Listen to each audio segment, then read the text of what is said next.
Vamos abrir a palavra do Senhor essa noite em Colossenses capítulo 2. Vamos meditar em apenas um versículo aqui desse texto, que é o versículo 8. Colossenses capítulo 2, versículo 8. Os irmãos sabem, é uma sequência de exposição nessa carta que Paulo escreveu aos Colossenses. Hoje pela manhã nós meditamos nos versículos 1 a 7. E agora à noite nós vamos nos deter apenas nesse verso 8, que tem instruções muito importantes e necessárias para que nós possamos receber da palavra de Deus. O texto diz assim: tenham cuidado para que ninguém venha a enredá-los com sua filosofia e vãs sutilezas, conforme a tradição dos homens, conforme os rudimentos do mundo, e não segundo Cristo. Vamos orar?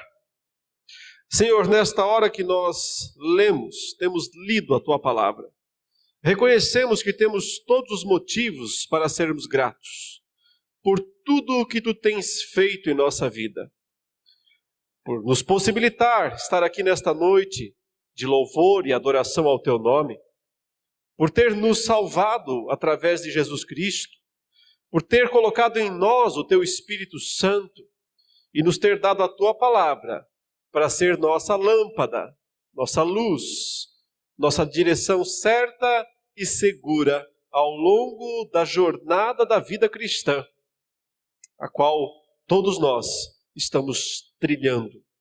Nesta noite, ó Deus, nós te pedimos que o Teu Espírito Santo use esse texto que nós lemos para nos instruir, para nos trazer de uma forma clara, simples e direta a Tua verdade, a fim de que, instruídos por ela, possamos obedecê-la. É o que nós te pedimos em nome de Jesus. Amém. Então, meus irmãos, a estratégia de Paulo, como nós vimos já em outras exposições aqui, de combater aquilo que nós identificamos como sendo o ensino falso lá de Colossos, que podemos chamar de heresia. Era uma heresia.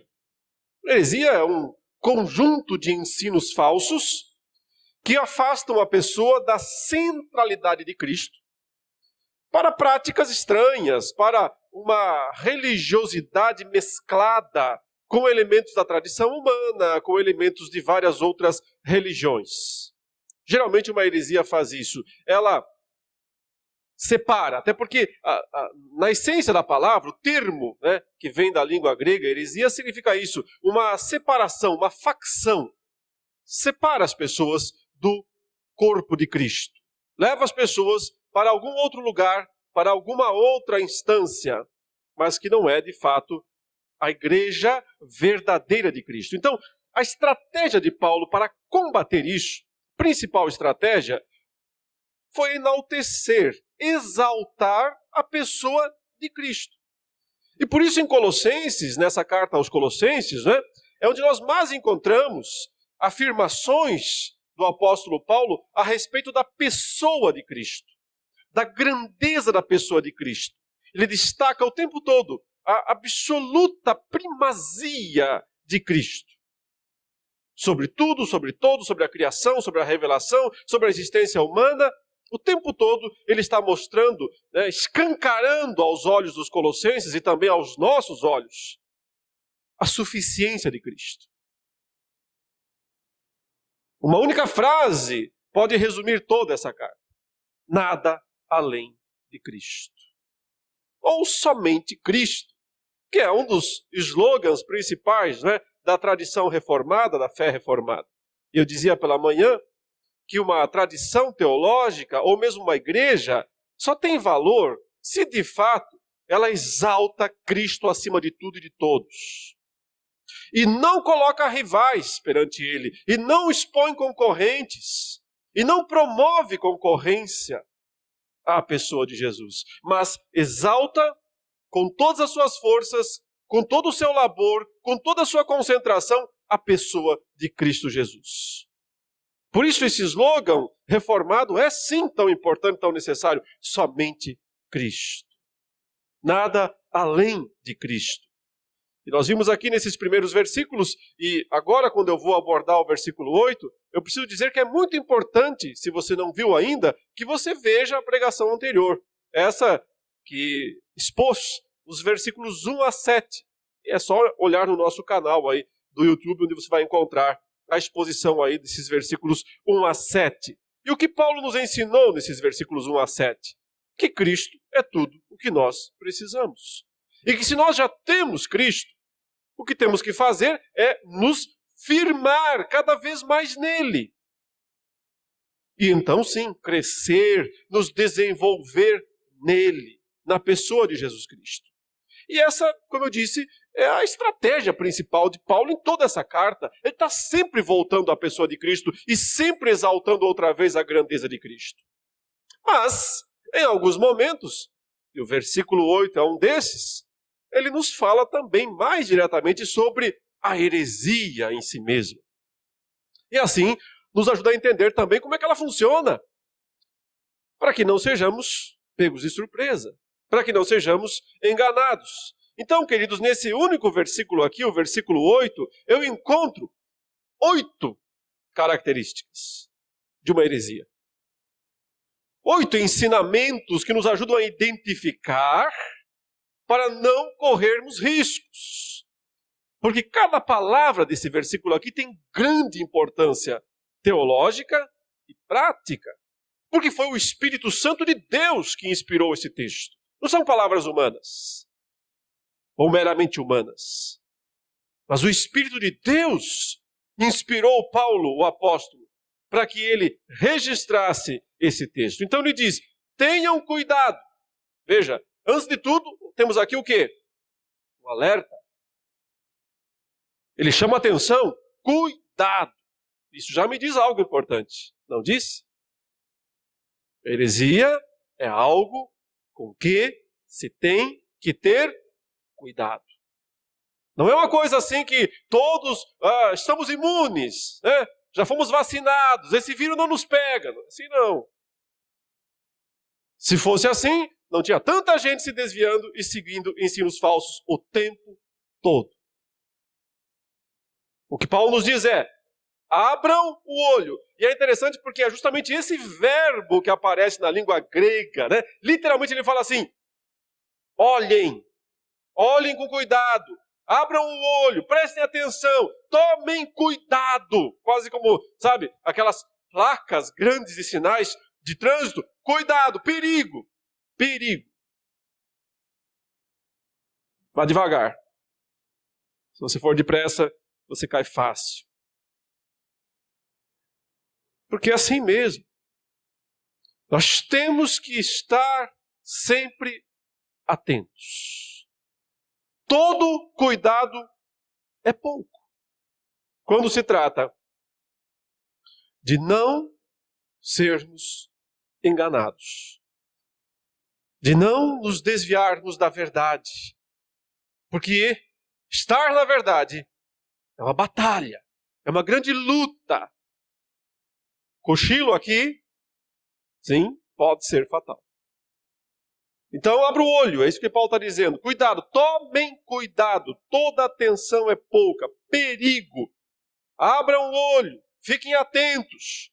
Muitas vezes, onde você menos imagina, é que vem o ensino falso. É de onde surge o ensino falso. Então, em primeiro lugar, heresia é algo para se ter cuidado, para se tomar cuidado.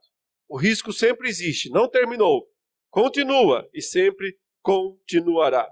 Mas em seguida ele diz o seguinte, tomem cuidado para que ninguém venha a enredá-los. A gente percebe que ele utilizou aqui o pronome, né, pessoal, ninguém, que na verdade também podia ser traduzido como alguém, no singular. Ele poderia ter usado no plural. Cuidado com os hereges, cuidado com os falsos pregadores, cuidado com as, genericamente, pessoas. Mas é interessante que ele tenha usado no singular o termo. Ele diz, Tome cuidado para que nenhuma pessoa, alguém, quem quer que seja, venha e enrede você. Enredar é aprisionar, já falarei sobre isso, ok? Mas observe, e aqui é um ponto importante também. Heresia sempre vem acompanhada de alguém. A heresia não surge do nada, assim, sabe? Não vem de Marte, não aparece do nada, não nasce lá no quintal como erva daninha. Heresia costuma ser personificada. Ela vem através de alguém, claro, uma pessoa específica. E essa pessoa se aproxima, e essa pessoa começa a falar, começa a atacar as verdades nas quais você foi instruído, e começa a contradizer isso, e começa a levantar dúvidas, e começa a trazer suspeitas, começa a introduzir o assunto. E geralmente essas pessoas, esse alguém aqui, costuma ser alguém bastante atrativo, se me permite usar esse termo. Não atraente no sentido de bonito ou feio, não é esse o ponto. Mas atrativo no sentido de que atrai as pessoas. E as pessoas se sentem normalmente atraídas por quem traz esse ensinamento distinto, diferente. Cuidado com alguém, é isso que Paulo está dizendo. Cuidado com esse alguém, quem quer que seja. Às vezes é um amigo, um parente, alguém muito próximo. Às vezes é um pregador distante, mais famoso, cheio de seguidores. O fato é que é uma pessoa que encanta. É uma pessoa que costuma, por sua habilidade, nos atrair. Normalmente, e aqui isso é uma coisa que se analisa, pode ser analisada simplesmente pelos fatos. As pessoas são atraídas sempre por alguém.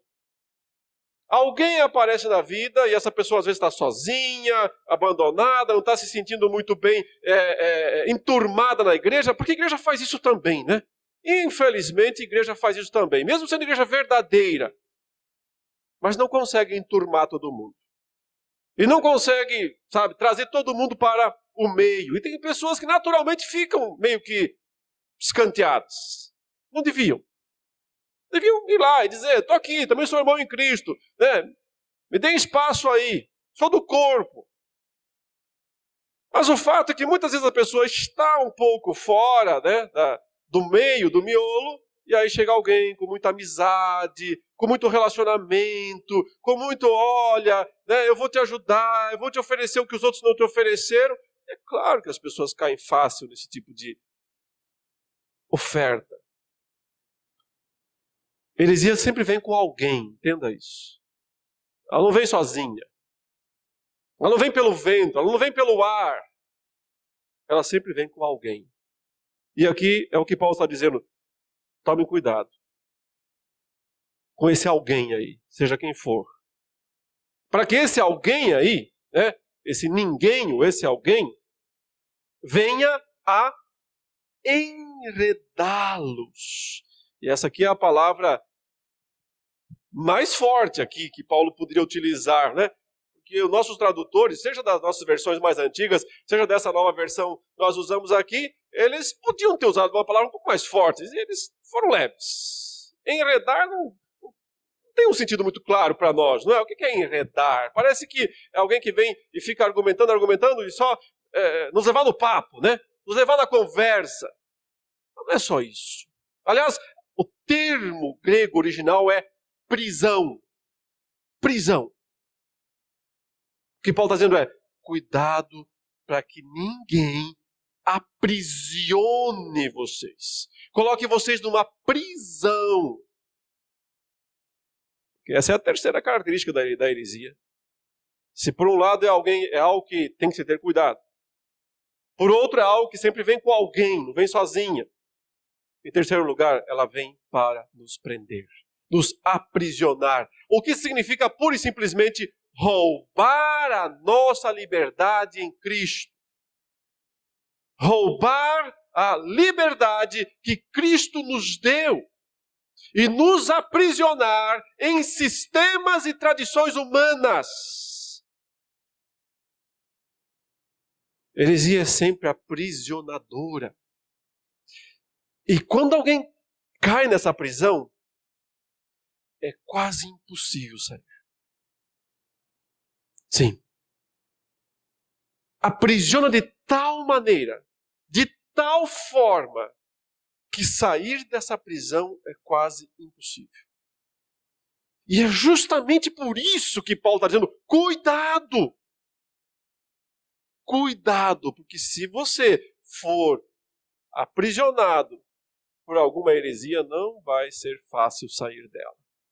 A tendência é ficar cada vez mais aprisionado, cada vez mais sem a liberdade que Cristo nos dá.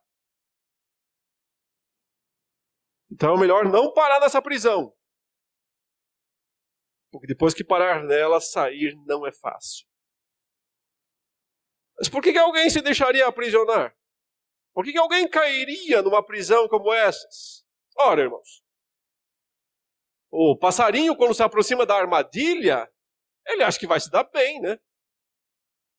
Ele enxerga a isca lá na armadilha e diz, opa, hoje vou tirar a barriga da miséria.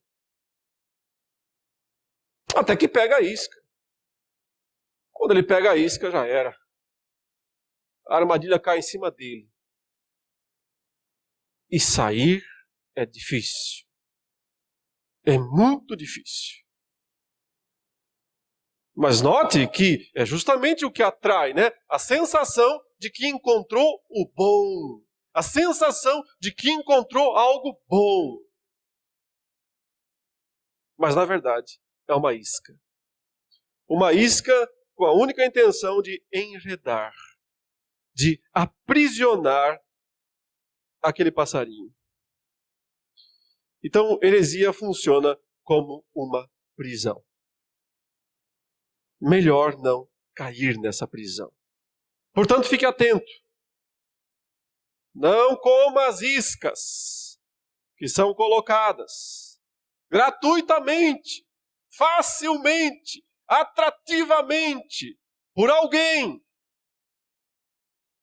na sua frente. Geralmente quem come a isca é porque não está satisfeito, né? Não está satisfeito com o que Cristo é para essa pessoa. Por isso que ela come essa outra isca aí. E é por isso que Paulo está sempre argumentando aqui.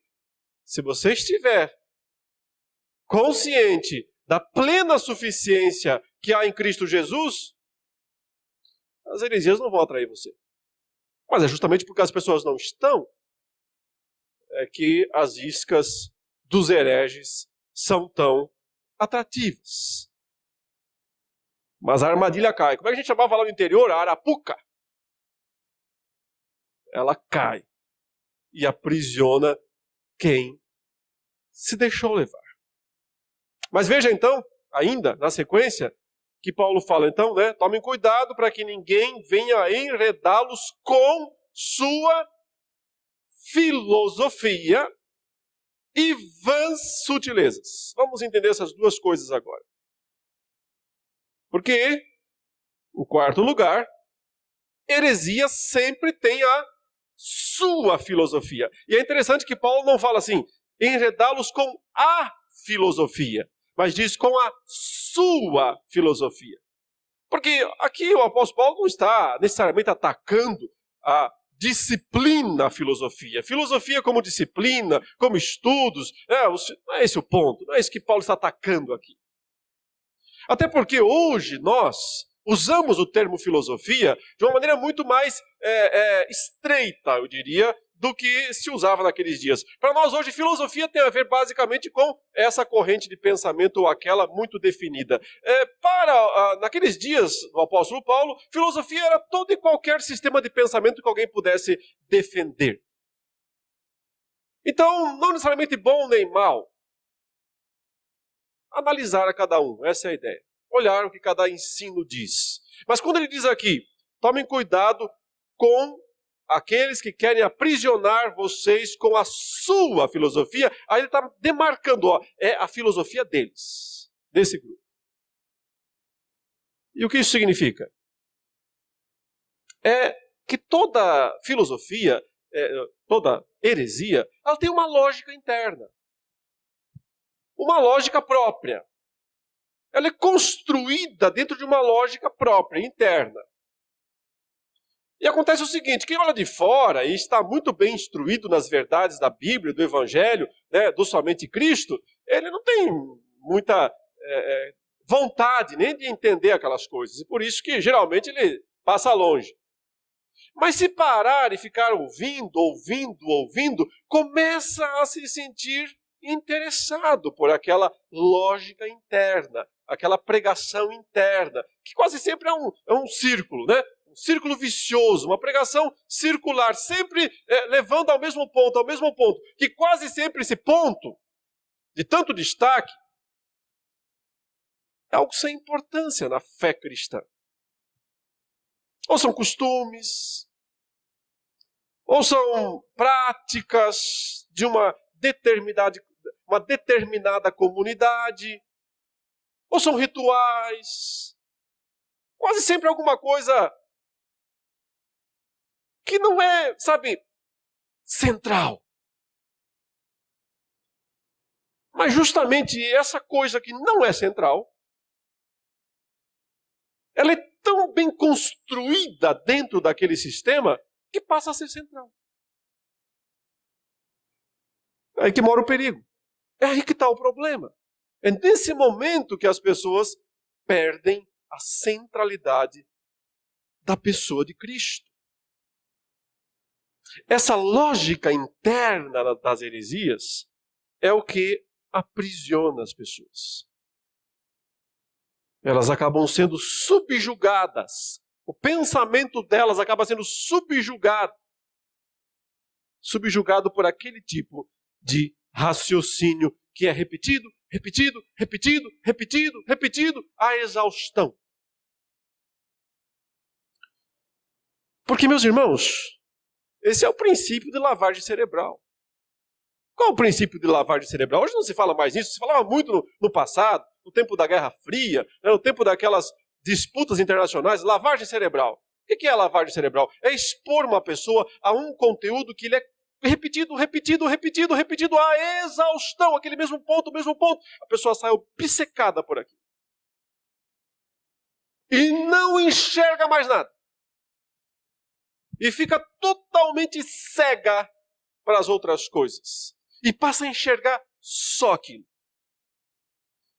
Observem que quase todas as seitas e igrejas falsas, elas têm um ponto principal que é batido, uma tecla só, batida, à exaustão.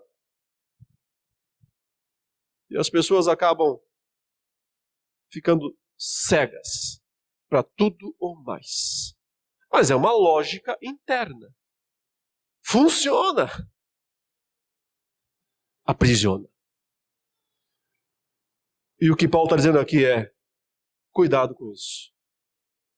Abre o olho, fique atento. Porque isso aprisiona mesmo.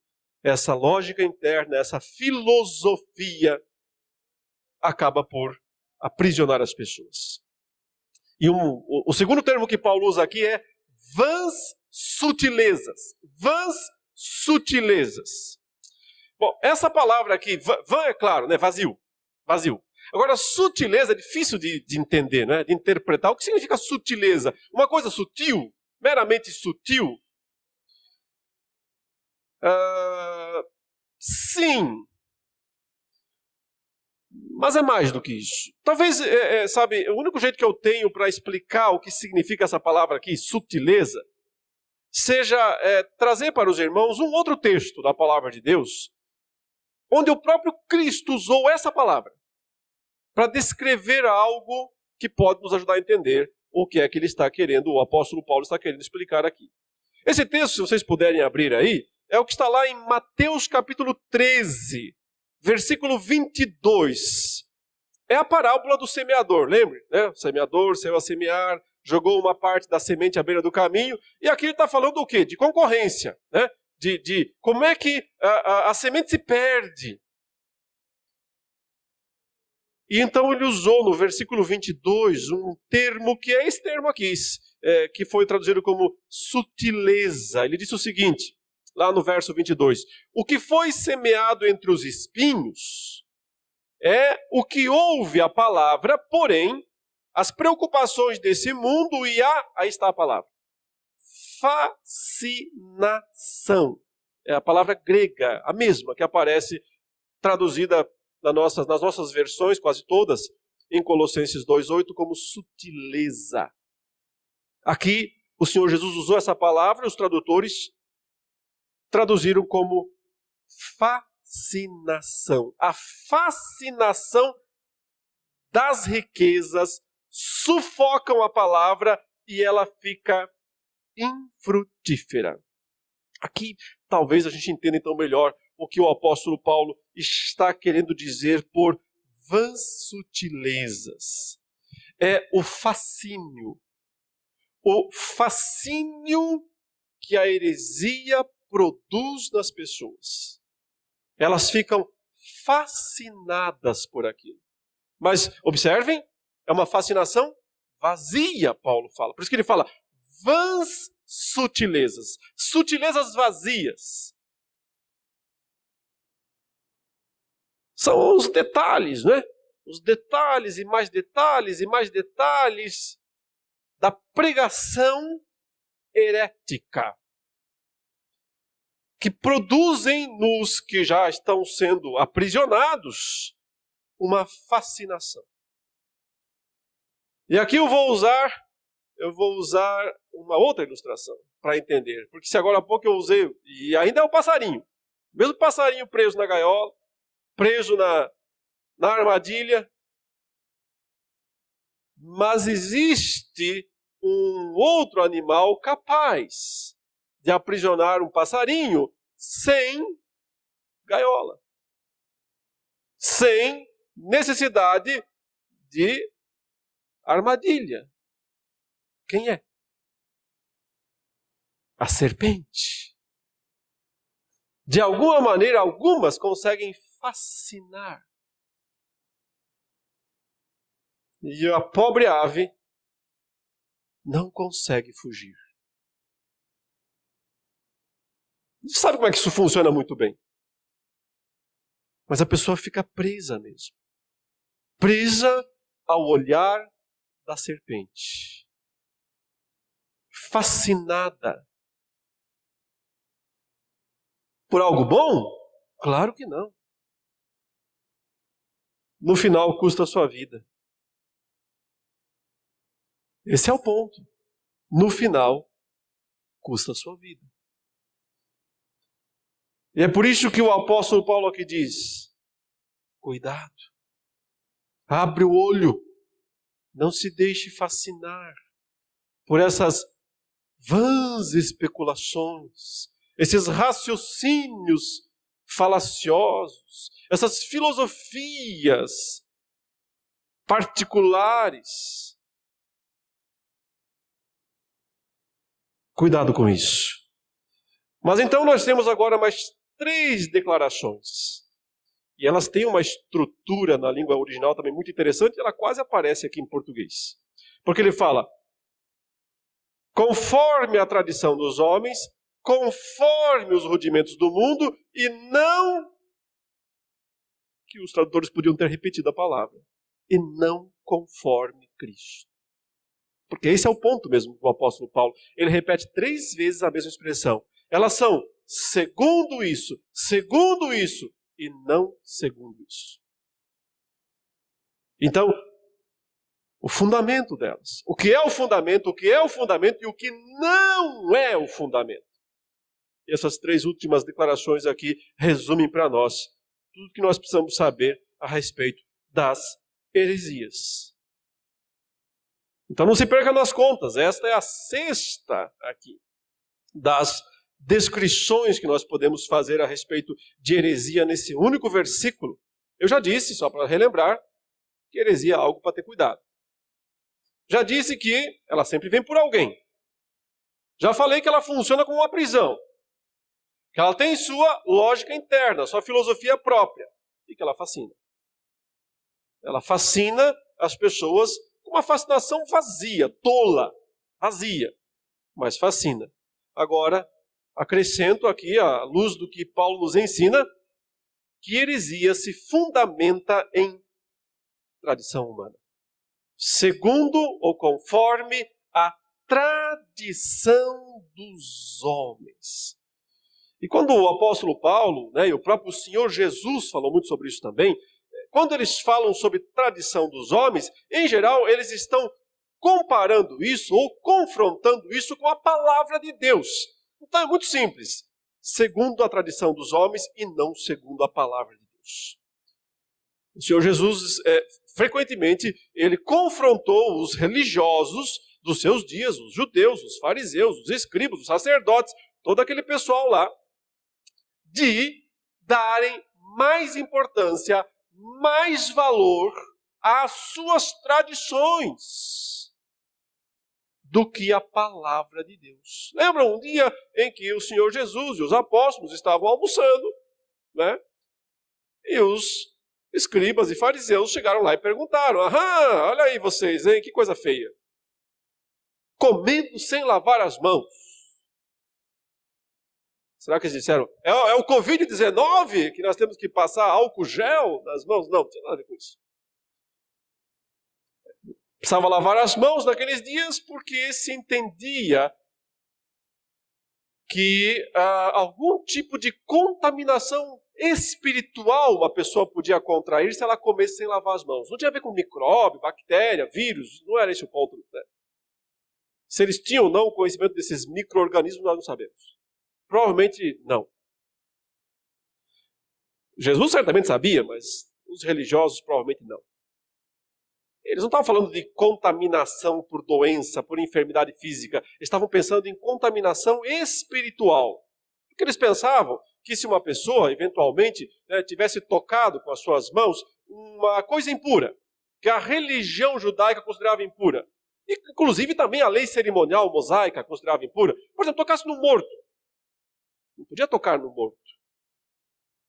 Ficaria impuro cerimonialmente por um bom tempo. Mas vai que você, sem querer, tocou numa pessoa que tocou no morto.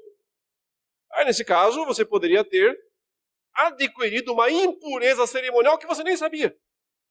E aí, como é que resolve isso? Eles diziam, fazendo um ritualzinho de purificação da mão. Então, você purifica a mão com água e a sua mão fica espiritualmente purificada, e aí você pode almoçar. Ora, os apóstolos fizeram isso. Então, os fariseus chegaram e disseram, que coisa feia, olha só vocês comendo sem lavar as mãos, por que é que vocês não se importam com a tradição dos anciãos? A tradição dos anciãos, os ensinamentos dos anciãos. E o que foi que Jesus disse para eles? Engraçado vocês aí, valorizam tanto tradição humana, a tradição dos anciãos, mas não se importam com a palavra de Deus. Mas não dão importância à palavra de Deus. Heresia é assim mesmo.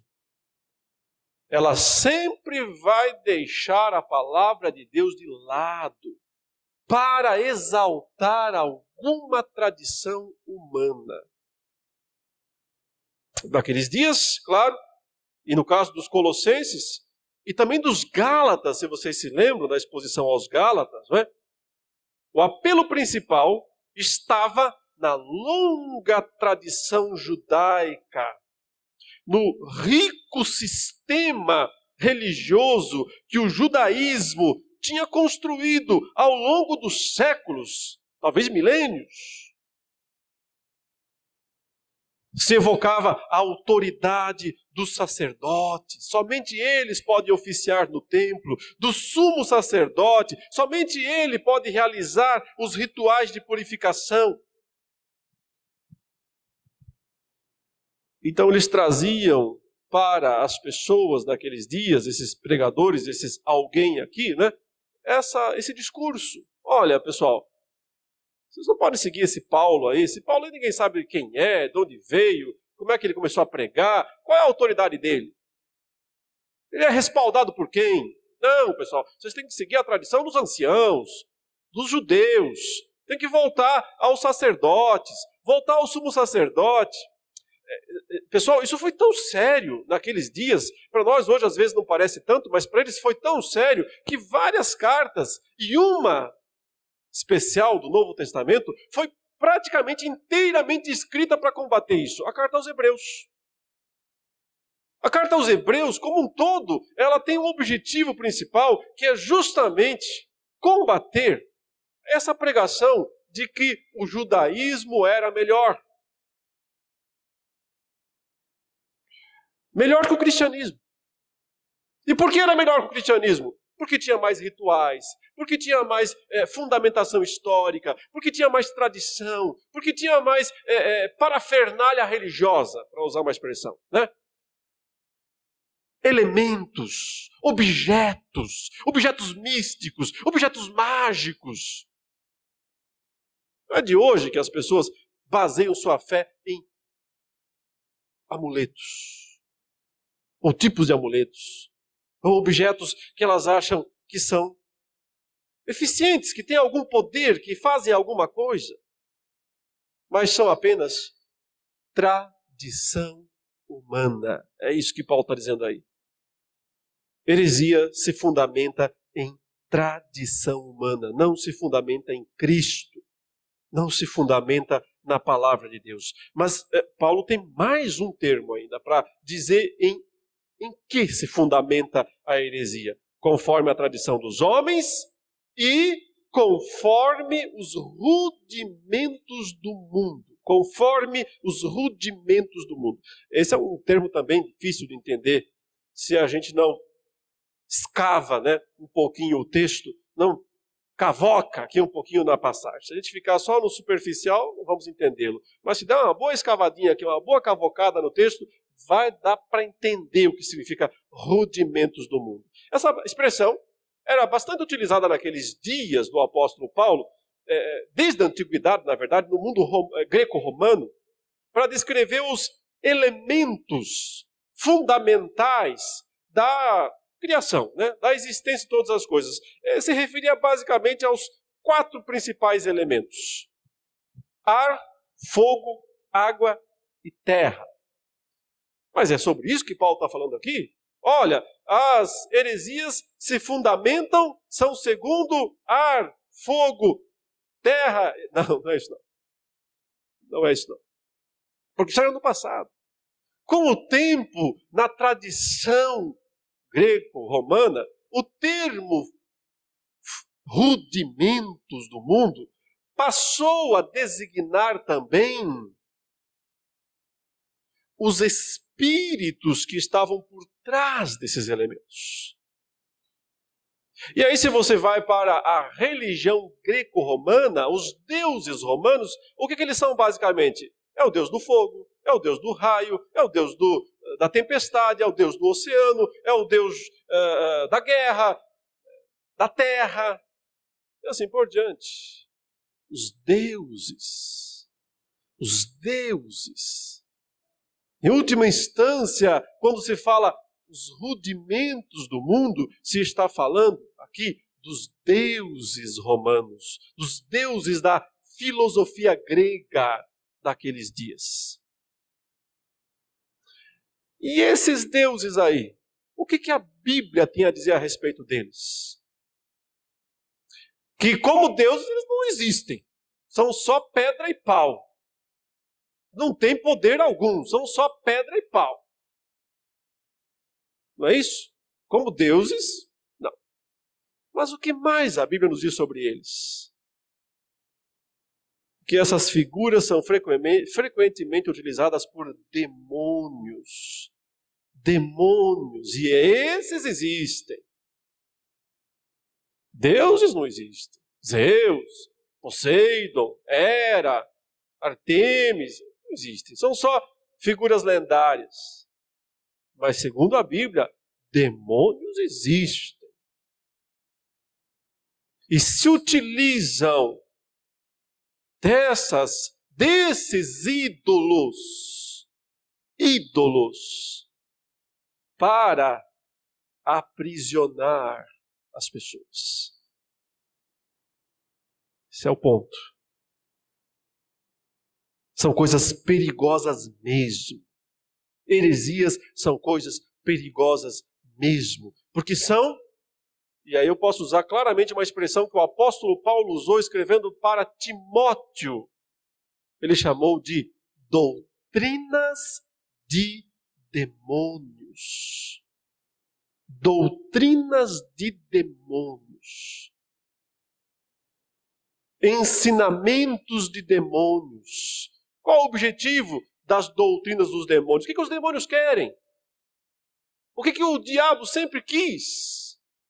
Adoração, culto, reconhecimento.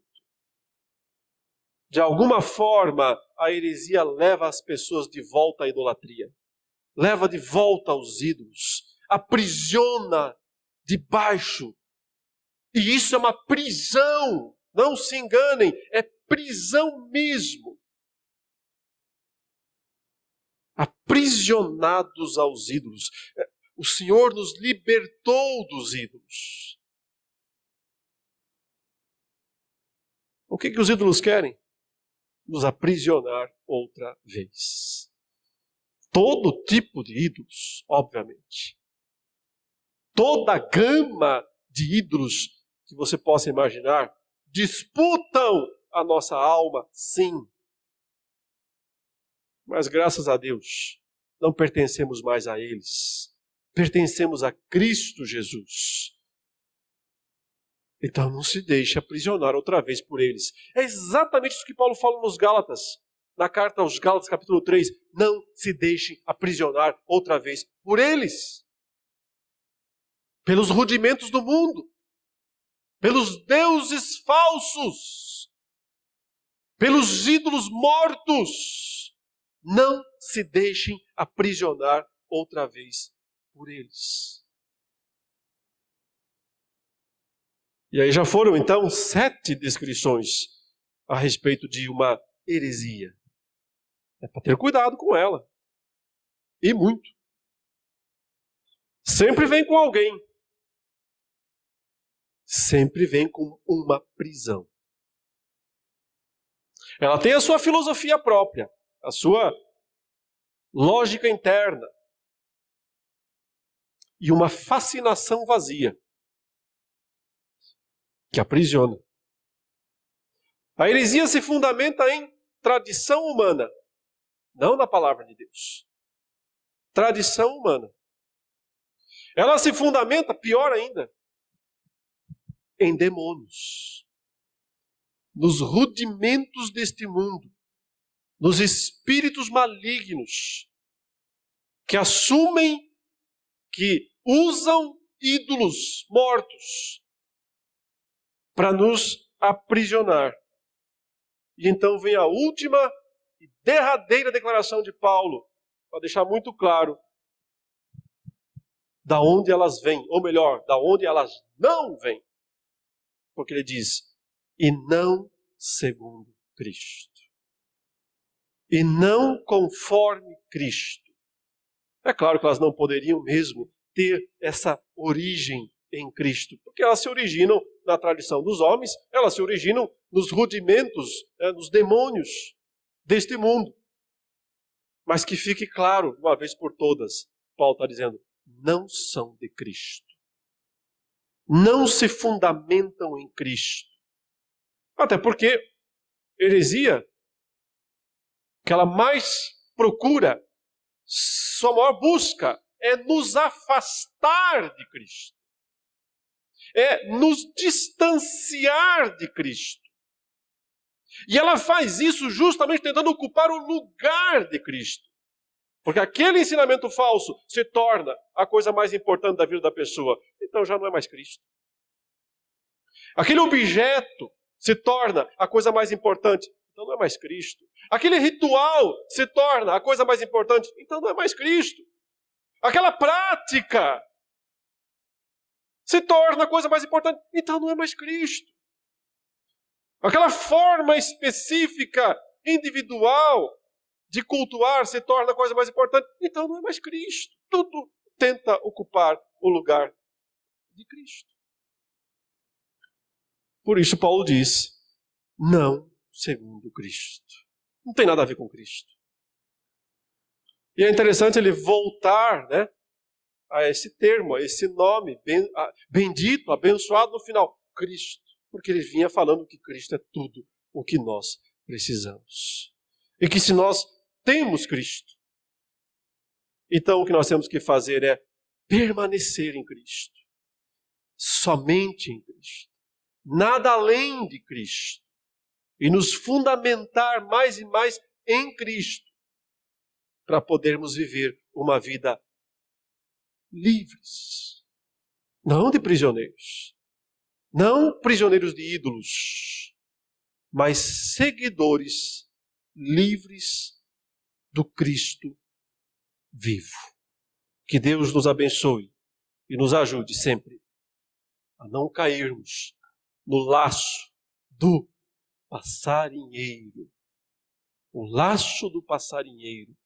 Que Deus nos livre das armadilhas do diabo, para que jamais o nosso coração seja aprisionado outra vez pelos ídolos mortos. Vamos orar.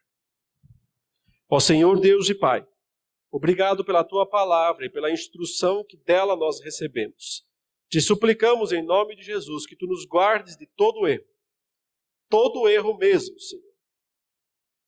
E não permitas que coisas que nós apreciamos ou gostamos possam nos separar da centralidade, nos distrair, nos desviar da unicidade, da centralidade, da suficiência da pessoa de Jesus Cristo.